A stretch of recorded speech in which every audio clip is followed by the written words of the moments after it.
কৃষ্ণ। সমস্ত ভক্তবৃন্দ চরণে আমার দণ্ডবত প্রণাম। শ্রীমদ্ ভগবদ গীতার চতুর্দশ অধ্যায় গুণত্রয় বিভাগ যোগ।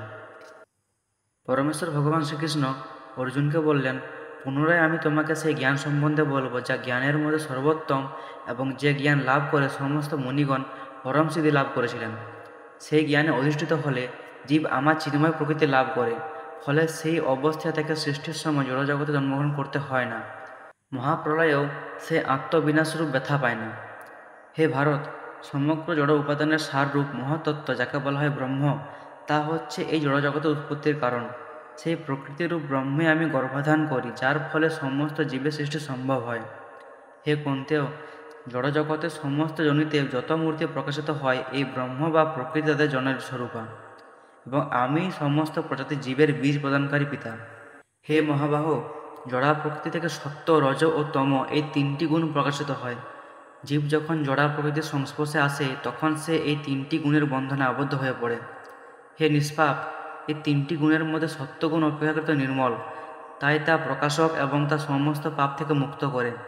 এই সত্যগুণের প্রভাবে সুখ ও জ্ঞানের প্রতি আসক্তি হয়, এবং এই সুখাসক্তি ও জ্ঞানাসক্তি দ্বারা সত্যগুণ আত্মাকে আবদ্ধ করে। হে কুন্তেয়, অন্তহীন কামনা বাসনা ও বিষয় তৃষ্ণা থেকে রজোগুণের উৎপত্তি হয়। রজোগুণ জীবকে সকাম কর্মের বন্ধনে আবদ্ধ করে। হে ভারত, অজ্ঞানতা থেকে তমগুণ উৎপন্ন হয়। তমগুণ সমস্ত জীবের মোহ উৎপন্ন করে। তমগুণ প্রমাদ, আলস্য, নিদ্রার দ্বারা জীবকে আবদ্ধ করে। হে ভারত, সত্যগুণ যখন প্রবল হয়, তখন রজ ও তমগুণ পরাভূত হয়।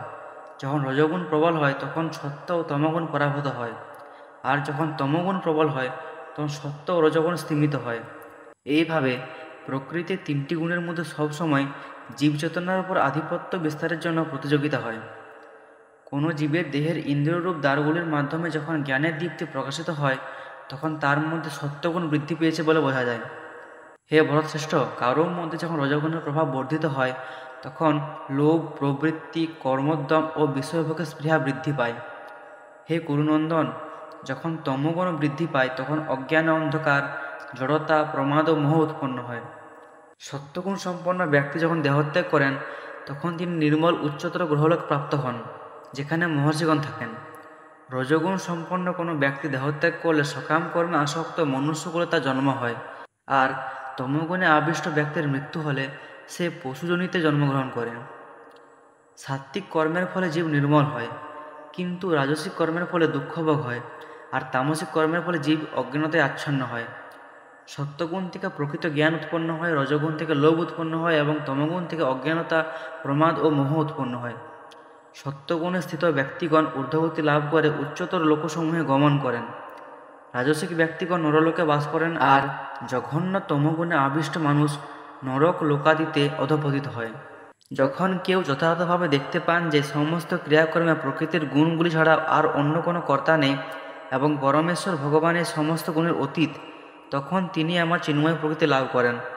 দেহধারী জীব যখন জড়দেহের সঙ্গে সংশ্লিষ্ট প্রকৃতির এই ত্রিগুণ অতিক্রম করতে সক্ষম হন, তখন তিনি জন্ম, মৃত্যু, জরা ও সমস্ত দুঃখক্লেশ থেকে মুক্ত হন।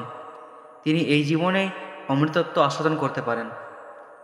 অর্জুন ভগবান শ্রীকৃষ্ণকে জিজ্ঞাসা করলেন, হে প্রভু, যিনি প্রকৃতির তিনটি গুণের অতীত অবস্থা প্রাপ্ত হন, তার লক্ষণ কি? তিনি কেমন আচরণ করেন, এবং কিভাবে তিনি প্রকৃতির গুণগুলো অতিক্রম করেন? পরমেশ্বর ভগবান বললেন, হে পাণ্ডব, যিনি প্রকাশ, প্রবৃত্তি ও মোহ আবির্ভূত হলে দ্বেষ করেন না, আবার তাদের নিবৃত্তিও আকাঙ্ক্ষা করেন না, তিনিই গুণাতীত। গুণজাত ক্রিয়া প্রতিক্রিয়ায় যিনি উদাসীন ও অবিচলিত থাকেন, যিনি আত্মস্বরূপে অবস্থিত থেকে সুখ দুঃখ সমান মনে করেন, যিনি মাটির ডেলা, পাথর বা স্বর্ণকে, প্রিয় বা অপ্রিয়কে সমান দৃষ্টিতে দেখেন, যিনি ধৈর্যশীল ও সম্মান ও অসম্মান, নিন্দা বা প্রশংসায় নির্বিকার, যিনি বন্ধু ও শত্রুর সঙ্গে সম আচরণ করেন, এবং যিনি সমস্ত জড়জাগতিক ক্রিয়াকলাপ পরিত্যাগ করেন, তিনিই গুণাতীত অবস্থা লাভ করেছেন। যিনি সর্বাবস্থায় অবিচলিতভাবে ঐকান্তিক ভক্তিযোগের দ্বারা আমার সেবায় যুক্ত হন, তিনি প্রকৃতির সমস্ত গুণগুলি অতিক্রম করে ব্রহ্মভূত অবস্থায় উপনীত হন। আমি নির্বিশেষ ব্রহ্মের প্রতিষ্ঠা বা আশ্রয়।